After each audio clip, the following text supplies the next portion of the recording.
Chapter 22. The next 2 weeks pass in a whirlwind. In spite of my little display of weirdness that Tuesday in class, I showed up at practice on Wednesday afternoon as if nothing had happened. Maybe nothing had. I was just being me. I'm not sure what the others thought, and they said nothing about it.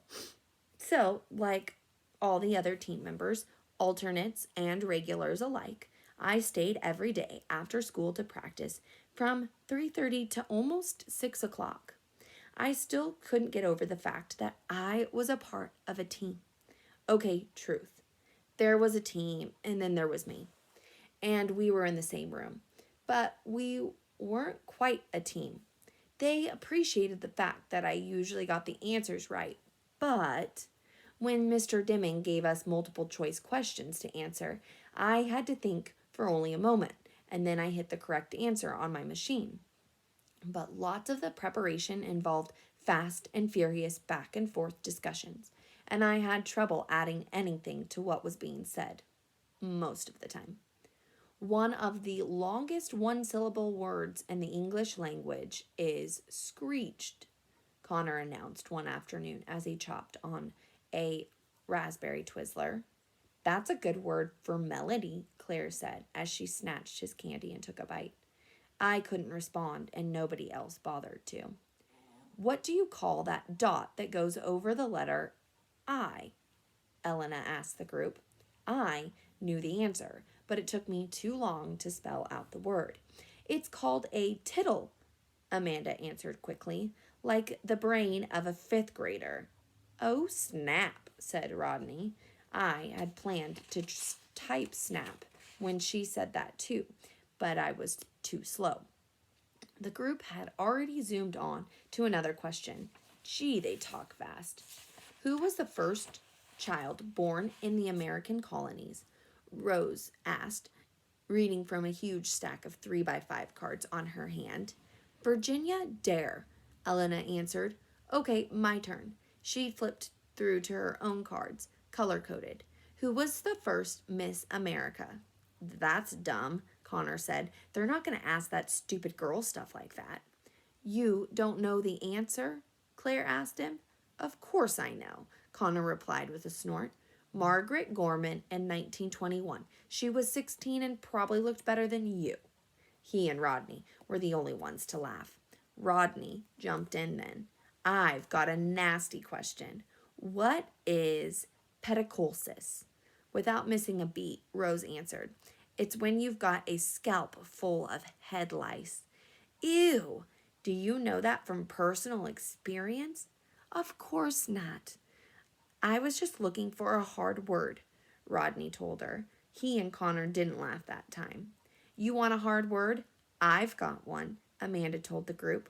What is hexadaxylism?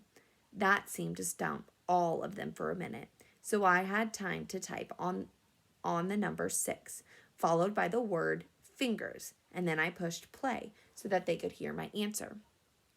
Good job, Melody, Elena said. How does she know all this stuff? Claire whispered to Rose. She's smart, Rose said, flipping through more cards. But she'll look odd on TV, don't you think? Claire continued, as if I couldn't hear her. I was ready for her. I had typed a couple of things the night before, so all I had to do was push a button.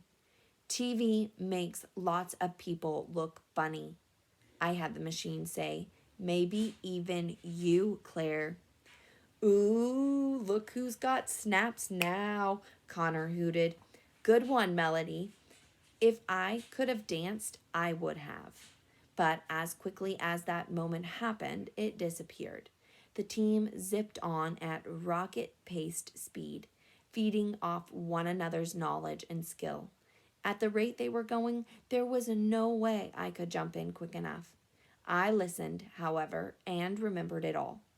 What was the only rock that floats? Pumice. How many chromosomes does a human have? 46. What is the first state to allow women to vote? Wyoming. What is Mr. Dimming's first name? Wallace. We all cracked up at that. At the end of every prep session, Mr. Dimming gave us another official quiz from national headquarters. Since those always consisted of multiple choice questions, I always did well. But I wanted to be like the rest of them as they studied. One Thursday in the middle of practice session, Rose's mom ordered pizza for everyone and had it delivered to the school. "Your mom rocks," Connor said. "You're easy to please, Connor," Rose replied with a laugh. Everybody rushed to get the hot, spicy smelling slices from the box. I was starving like the rest of them, but I just sat there. "Don't you want pizza?" Elena asked me. "I'll get a slice for you." She never had said much during the practice, but she took lots of notes and she usually scored pretty high on our practice quizzes. Not hungry. How could I explain to her that without Catherine or my mom or Mrs. V, I wasn't able to eat? I had to be fed like a baby, and I made a mess even then. When my mom came to pick me up, she asked me if I wanted to stop by Pizza Hut on the way home. I just shook my head.